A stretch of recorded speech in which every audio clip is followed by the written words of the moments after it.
बिस्मिल्लाहिर्रहमानिर्रहीम। अस्सलाम वालेकुम। कैसे हैं आप सब? उम्मीद है कि आप सब खैरियत से होंगे।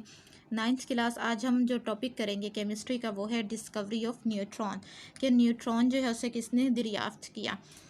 तो याद रखें 1932 में हमारे पास जेम्स चैडविक था जिसने न्यूट्रॉन जो है उसे डिस्कवर किया था, यानी कि दरियाफ्त किया था। अब इसके चैडविक ने किस बेस पे न्यूट्रॉन जो है उसे दरियाफ्त किया था, यानी कि उसका क्या बैकग्राउंड था, क्या पस मंज़र था। तो 1922 में रदरफोर्ड ने ये ऑब्ज़र्व किया था कि जब आप किसी भी एटम या एलिमेंट का मास फाइंड आउट करते हैं तो वो कभी भी इक्वल नहीं होता मास ऑफ इलेक्ट्रॉन और प्रोटॉन के। इसका मतलब है कि एलिमेंट या एटम में कुछ ऐसे पार्टिकल्स भी पाए जाते हैं जिनका जो मास है वो इक्वल है मास ऑफ प्रोटॉन से, कि उन पार्टिकल का जो मास है वो किसके इक्वल है, मास ऑफ प्रोटॉन के, लेकिन उनके ऊपर कोई चार्ज नहीं होता, यानी कि वो क्या है, न्यूट्रल पार्टिकल है। ये बैकग्राउंड दिया था, पस मंज़र दिया था रदरफोर्ड ने। इसी बैकग्राउंड के पेश नज़र जो था चैडविक, उसने अपना एक्सपेरिमेंट जो है वो परफॉर्म किया था। अब चैडविक ने क्या एक्सपेरिमेंट परफॉर्म किया था? हाँ, जो चैडविक का बेसिकली जो एक्सपेरिमेंट था वो बच्चे बेस करता था ऑन आर्टिफिशियल रेडियो एक्टिविटी पे, यानी कि मसनूई शुआएँ खारिज करने का जो अमल हो।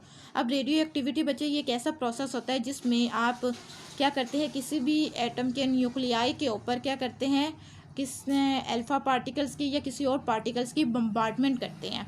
तो यहाँ पे बेसिकली हमारे पास चैडविक ने क्या किया था, उसने बेरिलियम का एटम लिया था और बेरिलियम के एटम के ऊपर उसने बम्बार्डमेंट की थी, यानी कि बौछार कर दी थी अल्फ़ा पार्टिकल्स की।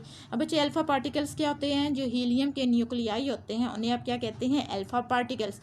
जब उसने बेरिलियम के ऊपर अल्फ़ा पार्टिकल की बम्बार्डमेंट की तो उस वक्त उसने फाइंड आउट किया कि क्या, उसने फाइंड आउट किया कि बम्बार्डमेंट करने के नतीजे में कुछ रेडिएशंस जो हैं वो क्या होती है, प्रोड्यूस होती है, खारिज होती है। और जो रेडिएशन मीन्स शुआएँ, जो शुआएँ खारिज हो रही है, they have high penetrating power, के उनके अंदर धंस जाने की सलाहियत, किसी भी कंपाउंड में या किसी भी चीज़ के अंदर धंस जाने की जो सलाहियत होती है वो क्या होती है, बहुत ही ज़्यादा होती है। उस वक्त उसने उन रेडिएशंस को जो नाम दिया, क्या नाम था, न्यूट्रॉन। अब यहाँ पे क्या था, न्यूट्रॉन। अब इक्वेशन में जाहिर हो रहा है कि जो हमारे पास बी क्या है, बेरिलियम के पार्टिकल है, जब इसके ऊपर हीलियम के न्यूक्लियाई, जिन्हें आप क्या कहते हैं, अल्फा पार्टिकल्स He, जब आपने बेरिलियम के ऊपर He की बम्बार्डमेंट कर दी तो हमारे पास जो कंपाउंड मिला वो क्या था, कार्बन। और कार्बन के साथ जो आपको कंपाउंड मिला था वो क्या था, जो कंपाउंड यानी कि जो आपको रेस खारिज हुई थी जिनकी हाई पेनिट्रेटिंग पावर थी, वो आपके पास क्या थे, न्यूट्रॉन थे।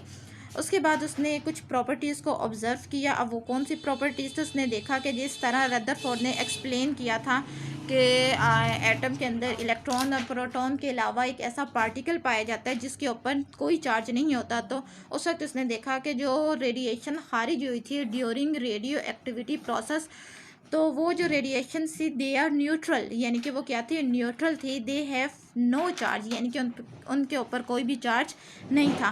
फिर उसने जो दूसरी चीज़ ऑब्ज़र्व की वो ये थी कि जो उनका मास था, किन चीज़ का, उन रेडिएशंस का, वो इक्वल था मास ऑफ प्रोटॉन के, जिससे उसने कहा कि ये जो हमारे पास न्यूट्रॉन है इसका मास इक्वल होता है मास ऑफ प्रोटॉन से, लेकिन इसके ऊपर कोई चार्ज नहीं होता।